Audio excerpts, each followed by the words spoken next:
नमस्कार। देश में कई बेहद ज़रूरी मुद्दे हैं जिन पर बात होनी चाहिए, मीडिया में उन पर बहस होनी चाहिए, पर मीडिया के पास सिवाय पैनलिस्ट को बेकार के मुद्दों पर आपस में भिड़वाने की बजाय और कुछ नहीं है। मुद्दे हैं बेरोजगारी के, कामकाज के, भूखमरी के।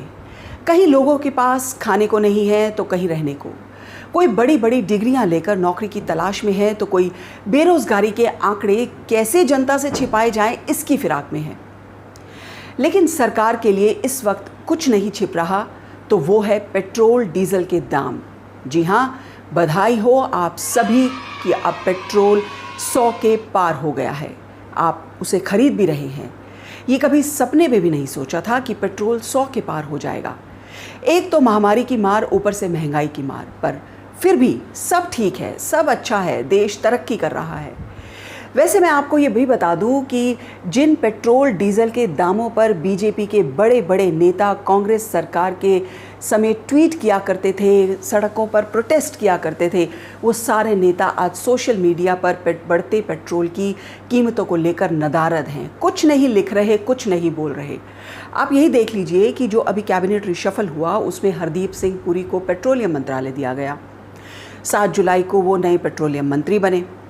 अब ज़रा उनके 7 जुलाई के बाद के ट्वीट्स पर नज़र डालते हैं। एक ट्वीट में वो टोक्यो ओलंपिक्स में हिस्सा लेने वाले खिलाड़ियों को ऑल द बेस्ट कह रहे हैं। किसी ट्वीट में किसी को जन्मदिन की बधाई दे रहे हैं। पर तेल की कीमतों पर उनका अभी तक एक भी ट्वीट नहीं है। क्या मंत्री जी को जनता को ये नहीं बताना चाहिए कि आखिर दाम क्यों बढ़ रहे हैं? क्या आपको नहीं लगता कि इन बढ़ती कीमतों पर मोदी जी को भी जनता को आकर संबोधित करना चाहिए? बोर्ड एग्जाम से पहले 12वीं के बच्चों को मोदी जी संबोधित करते हैं और उनको बताते हैं कि बोर्ड्स के पेपर में घबराने की ज़रूरत नहीं है।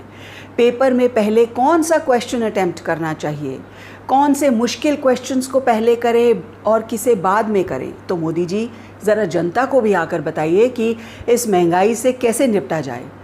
अगर किसी को 40 किलोमीटर रोज़ नौकरी के लिए जाना है, अपने काम के लिए जाना है, तो वो किस वाहन का इस्तेमाल करे, कैसे जाए? क्योंकि जिस हिसाब से दाम बढ़ रहे हैं उस हिसाब से तो तनख्वाह तो नहीं बढ़ रही और काम धंधों का तो कोविड की वजह से वैसे ही बुरा हाल है। हम सब ये जानते हैं कि पेट्रोल डीजल के दाम बढ़ने से बाकी सामान भी महंगा हो जाता है। अब जाहिर सी बात है कि हर राज्य में हर चीज़ की पैदावार नहीं होती, जिसके चलते एक राज्य से दूसरे राज्य, एक शहर से दूसरे शहर लोगों के ज़रूरत की चीज़ों को ट्रांसपोर्ट किया जाता है, ट्रकों से भेजा जाता है। भारत में पेट्रोल डीजल पर वसूल किए जाने वाले टैक्स को अगर जीएसटी के दायरे में लाया जाए तो इस पर लगने वाले टैक्स का परसेंटेज चौंकाने वाला होगा। वैसे तो पेट्रोल डीजल एक नेचुरल रिसोर्स है, जिसके चलते सरकार इसे जीएसटी से दूर रखने की बात हमेशा कहती रहती है। ना तो केंद्र और ना ही राज्य सरकारें चाहती हैं कि पेट्रोल डीजल को जीएसटी के तहत लाया जाए। अब इसे समझते हैं कि अगर पेट्रोल और डीजल को जीएसटी के दायरे में रखा गया, सरकार सबसे अधिक 28% ही जीएसटी इस पर लेती है और यानी वो पेट्रोल डीजल पर भी 28% ही टैक्स लगाएगी। तो ये कितनी राहत की बात होगी कि 30 रुपये में खरीदे जाने वाला पेट्रोल हाईएस्ट जीएसटी लगने के बाद भी आपको करीब 40 रुपये तक ही मिलेगा। लेकिन सरकारें ऐसा नहीं करती। सरकारी खजानों में काफ़ी नुकसान जो हो जाएगा।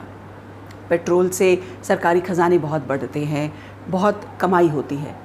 जितनी तेल की कीमत होती है उस पर लगभग उतना ही टैक्स भी लगता है। कच्चा तेल खरीदने के बाद रिफाइनरी में लाया जाता है और वहाँ से पेट्रोल डीजल की शक्ल में बाहर निकलता है। इसके बाद उस पर टैक्स लगना शुरू होता है। सबसे पहले एक्साइज ड्यूटी केंद्र सरकार लगाती है, फिर राज्यों की बारी आती है जो अपना अपना टैक्स लगाते हैं या सेल्स टैक्स या जिसे वैट भी कहते हैं, वैट लगाते हैं। इसके साथ ही पेट्रोल पंप का डीलर उस पर अपना कमीशन जोड़ता है। अगर आप केंद्र और राज्य के टैक्स को जोड़ कर दें तो ये लगभग पेट्रोल या डीजल की जो ओरिजिनल कीमत है उसके बराबर होता है और आज के समय में ये दाम असल पेट्रोल डीजल के दामों का करीब 3 गुना है। अब सच में बहुत हुई महंगाई की मार, कुछ तो रहम करो सरकार। खैर, मेरा काम था आपको आपके मुद्दों से रूबरू कराना। बजाय इसके कि हम जनसंख्या नियंत्रण कानून के फ़ायदे गिनवाएं, आपको आपके मुद्दों से बात करवाना, आपके मुद्दों को बताना वो ज़्यादा ज़रूरी है। आपको मेरा आज का ये वीडियो कैसा लगा कमेंट बॉक्स में ज़रूर लिखें। मेरे इस वीडियो को लाइक करें, शेयर करें और सब्सक्राइब ज़रूर करें। धन्यवाद।